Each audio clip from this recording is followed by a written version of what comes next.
अश्विन महिन्यातील अमावस्येला लक्ष्मीपूजन येत असतं. या दिवशी प्रातःकाळी मंगल स्नान करून देवपूजा करावी. प्रदोषकाळी फुलांनी सुशोभित केलेल्या मंडपात लक्ष्मी, विष्णू आणि देवता आणि कुबेर यांची पूजा करावी. या दिवशी घर, गोठा स्वच्छ करून घरात गोमूत्र शिंपडून घर पवित्र करतात. व्यापारी लोक त्यांच्या वह्या आणि त्याचबरोबर पुस्तकांची या दिवशी पूजा करत असतात. या दिवसानंतरच व्यापाऱ्यांचे नवीन आर्थिक वर्ष सुरू होते. बाजारात लक्ष्मीची मूर्ती मिळतात, त्यांना घरी आणून त्यांची पूजा करण्याची देखील आपल्याकडे पद्धत आहे. लक्ष्मीपूजनाच्या दिवशी विष्णूने लक्ष्मीसह सर्व देवांना बळीच्या कारागृहातून मुक्त केले आणि त्यानंतर ते सर्व देव क्षीरसागरात जाऊन झोपले, अशी कथा आहे. त्या प्रित्यर्थ प्रत्येकाने त्यांच्या स्वतःच्या घरी सर्व सुखांची उत्तम व्यवस्था करावी आणि सर्वत्र दिवे लावावे असे सांगितले जाते. याच दिवशी प्रभू श्रीरामचंद्र सीता आईला घेऊन अयोध्येत आले होते. याच दिवशी भगवान श्रीकृष्णाने समाधी घेतली. याच दिवशी भगवान महावीरांना निर्वाण प्राप्ती झाले आणि याच दिवशी संध्याकाळी महावीरांचे प्रमुख शिष्य गौतम गणधर यांना कैवल्य ज्ञान प्राप्त झालं. अशा वेगवेगळ्या कथा आपल्याला आपल्या हिंदू पुराणांमध्ये बघायला मिळत असतात. अश्विन वद्य अमावस्या म्हणजे लक्ष्मीपूजनाचा दिवस. दिवाळीत लक्ष्मीपूजनाच्या दिवशी सूर्य आपल्या दुसऱ्या चरणात प्रवेश करतो. अमावस्या असून या दिवसाला अतिशय शुभ मानले जाते. घरामध्ये सुख, शांती आणि धनाची देवी लक्ष्मीचा आशीर्वाद कायम राहावा यासाठी लक्ष्मीपूजन केले जाते. लक्ष्मी ही फार चंचल असते असा समज आहे. त्यामुळे शक्यतो हिंदू शास्त्राप्रमाणे लक्ष्मीपूजन हे लक्ष्मी स्थिर राहावी म्हणून केले जाते. या दिवशी एका लाकडी पाटावर गुलाबाच्या पाकळ्या ठेवून अक्षतांचे स्वास्तिक काढावे. त्यावर श्री लक्ष्मी आणि कुबेराची मूर्ती, सरस्वती आणि गणपती बाप्पांची मूर्ती स्थापित करून मनोभावे पूजा करावी. लाह्या बताशांचा नैवेद्य दाखवा. श्रीसूक्तांचे पठण करावे. योग्य मुहूर्तावर लक्ष्मीपूजन केल्यास ते लाभदायक ठरते असं म्हटलं जातं. लक्ष्मीपूजनाच्या दिवशी अलक्ष्मीला बाहेरचा रस्ता दाखवला जातो. अलक्ष्मी ही अशुभाची, दुर्भाग्याची आणि अपयशाची देवता मानतात. पद्मपुराणात अलक्ष्मीच्या जन्माची कथा वर्णन करण्यात आली आहे. अलक्ष्मीचे वाहन गाढव तर हातात झाडू हे आयुध होते. ती अलक्ष्मी घरात येऊ नये म्हणून लक्ष्मीपूजनाच्या दिवशी झाडूची पूजा करण्याची प्रथा पडली आहे. मध्यरात्रीनंतर सूप आणि दिमडी वाजवून अलक्ष्मीला हाकलून देण्याची प्रथा आपल्याकडे आढळून येते. असं म्हणतात की अश्विन अमावस्येला सूक्ष्म स्वरूपात गतिमान होणारी त्रासदायक स्पंदने जागृत होतात आणि सर्व वायुमंडळात जाऊन बसतात. त्यांना बाहेर काढण्यासाठी घरात केर, कचरा काढला जातो की जेणेकरून वायुमंडळात गतिमान असणारे त्रासदायक घटक बाहेर फेकले जातील.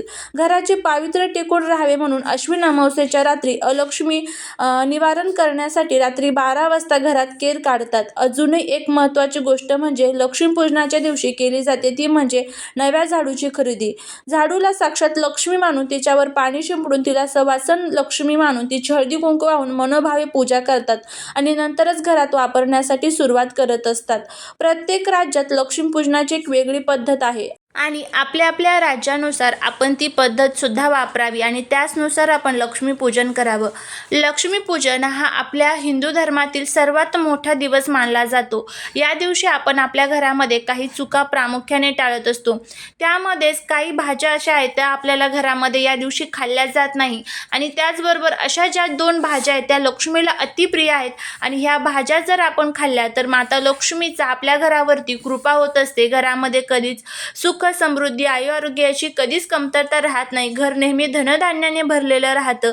यासाठीच लक्ष्मीपूजनाच्या दिवशी जर तुम्हाला शक्य झालं तर नक्कीच आपल्या घरामध्ये ह्या 2 भाज्या बनवून जर आपण खाल्ल्या तर नक्कीच तुम्हाला त्याचा फायदा होईल.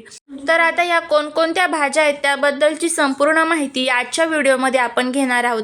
जर तुम्हाला हा व्हिडिओ आवडला तर चॅनलला सबस्क्राईब करा, शेजारील बेल आयकॉनलाही प्रेस करा म्हणजे माझ्या सर्व नवीन व्हिडिओंचं नोटिफिकेशन तुम्हाला मिळेल आणि तुम्ही एक पण व्हिडिओ मिस करणार नाही. त्याचबरोबर कमेंटमध्ये श्री स्वामी समर्थ लिहायला अजिबात विसरू नका. दिवाळीच्या दिवशी सीताफळ अवश्य घेऊन यावे. भगवान कुबेरांना आणि माता लक्ष्मीला 5 प्रकारची फळे या दिवशी आपण अर्पण करत असतो आणि त्यानुसारच फळे आपण आणत असतो. त्यामध्ये आपण सफरचंद, सीताफळ, केळी इत्यादी जरूर असावेत. तुम्ही कोणत्याही 5 प्रकारची फळे घेऊन येऊ शकतात. परंतु भगवान कुबेरांना आणि माता लक्ष्मीला नासपतीचे फळ कधीही अर्पण करू नका. शास्त्रानुसार जो व्यक्ती भगवान विष्णू, कुबेरांना आणि इतर सणांमध्ये दिवाळीत सीताफळाचे सेवन करतो त्यांच्या जीवनात कधीही धनाची कमतरता राहत नाही. सीताफळामध्ये साक्षात माता लक्ष्मीचा आशीर्वाद असतो, माता सीता यांचा आशीर्वाद असतो. त्यामुळे तुम्ही सीताफळ अवश्य घेऊन यावे. माता लक्ष्मीला दिवाळीत ऊस जरूर अर्पण करावे आणि हे शुभ आणि मंगलकारी मानले जाते. या दिवशी तुम्ही ऊसाचे सेवन केले तर तुमच्या जीवनात कधीही धनधान्याची कमतरता राहणार नाही. दिवाळीत माता लक्ष्मीला पांढऱ्या रंगाची मिठाई अवश्य अर्पण करावी. तसेच मखाना म्हणजेच कमळाचे बीज अर्पित करावे. ज्याप्रमाणे माता लक्ष्मीची उत्पत्ती ही समुद्रातून झाली होती त्याचप्रमाणे मखान्यांची उत्पत्ती सुद्धा त्या समुद्राच्या पाण्यापासून झाली आहे. मखाना हे कमळाच्या झाडापासून मिळते. धर्मशास्त्रानुसार कमळाचे फूल आणि मखाण्याला शुभ मानले गेलेले आहे. खास करून मखाण्याची खीर बनवून माता लक्ष्मीला अर्पण केल्याने घरात धन आणि धान्याचे भंडार भरून राहतात.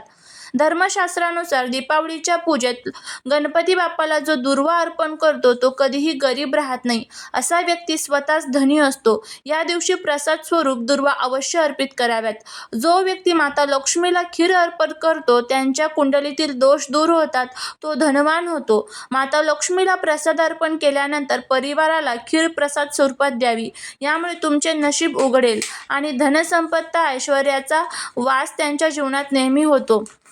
दीपावलीच्या दिवशी कोणत्या गोष्टी ज्या आहेत त्या आपण कधीच बनवली गेली नाही पाहिजे, नाहीतर संपूर्ण कुटुंब हे संकटात येऊ शकतं. कोणत्याही व्यक्तीने असे अन्न खाऊ नये, कारण भगवान कुबेर आणि माता लक्ष्मीची पूजा या दिवशी आपण करत असतो. या दिवशी जो कोणी लसूण आणि कांदा खातो त्याच्यावर राहू आणि केतूचा वास असतो. भगवान शनिदेव नाराज होतात आणि जर राहू केतू घरात राहत असेल तर देवी लक्ष्मी आणि भगवान कुबेर यांचा आशीर्वाद त्यांना कधीच मिळत नाही. आणि तुम्ही ही गोष्ट ध्यानात ठेवा की वेदानुसार विशेषतः धनत्रयोदशीच्या दिवशी राहू केतूची सुद्धा उत्पत्ती झाली होती आणि त्यांच्या तोंडाच्या लाळेपासून जी वनस्पती जन्माला आली ती म्हणजे लसूण आणि कांदा. जो व्यक्ती दिवाळीच्या दिवशी याचे सेवन करतो त्याच्या घरात राहूची उत्पत्ती कायम राहते आणि त्यामुळेच त्यांच्या जीवनात अनेक प्रकारची संकटे येऊ लागतात. त्यामुळे कांदा लसूण असलेले अन्न कधीच या दिवशी खाऊ नये. असे अन्न तुम्ही इतर दिवशी खाऊ शकता. ज्यामध्ये कांदा लसूण असतो त्या दिवशी किमान म्हणजेच दिवाळीच्या दिवशी आपण त्यापासून लांब राहावं. कधी कधी लहान मुलांकडनं चुका होतात. बाजारातील चिप्स, कुरकुरे इत्यादींचे सेवन करतात, त्यामध्ये कांदा लसूण यांचा वापर केला जातो. त्यामुळे दिवाळीच्या दिवशी या गोष्टींपासून दूर राहावे. तर अशा पद्धतीने ह्या ज्या 2 वस्तू आहेत, सीताफळ त्याचबरोबर मखाण्याची खीर आणि ऊस, जर तुम्हाला शक्य असेल, त्याचबरोबर सफेद कलरची मिठाई शक्य असेल तर या दिवशी नक्कीच आपण आपल्या घरामध्ये खावे.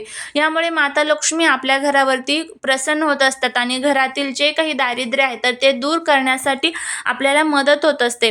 त्याचबरोबर ज्या काही चुका टाळायला सांगितलेल्या आहेत त्याही चुका टाळा. नक्कीच आपल्या जीवनातील सर्व त्रास, दुःख, दारिद्र्य दूर होईल आणि माता लक्ष्मीची कृपा ही आपल्या घरावरती बनून राहील. आता हा जर व्हिडिओ तुम्हाला आवडला असेल तर नक्की तुमच्या फ्रेंड्स आणि फॅमिलीला शेअर करा, जेणेकरून संपूर्ण माहिती त्यांना अगदी व्यवस्थित मिळेल आणि त्यांच्याकडनं सुद्धा या चुका होणार नाही. त्याचबरोबर हा व्हिडिओ जर तुम्ही आवडला असेल तर या चुका तुमच्या घरामध्ये सुद्धा तुम्ही टाळू शकता. झालेली सेवा ही महाराजांच्या चरणी रुजू करते. व्हिडिओ जर आवडला असेल तर लाईक, शेअर आणि सबस्क्राईब करायला विसरू नका. भेटूया पुढच्या एका छानशा नवीन व्हिडिओसोबत, नवीन माहिती सोबत. श्री स्वामी समर्थ.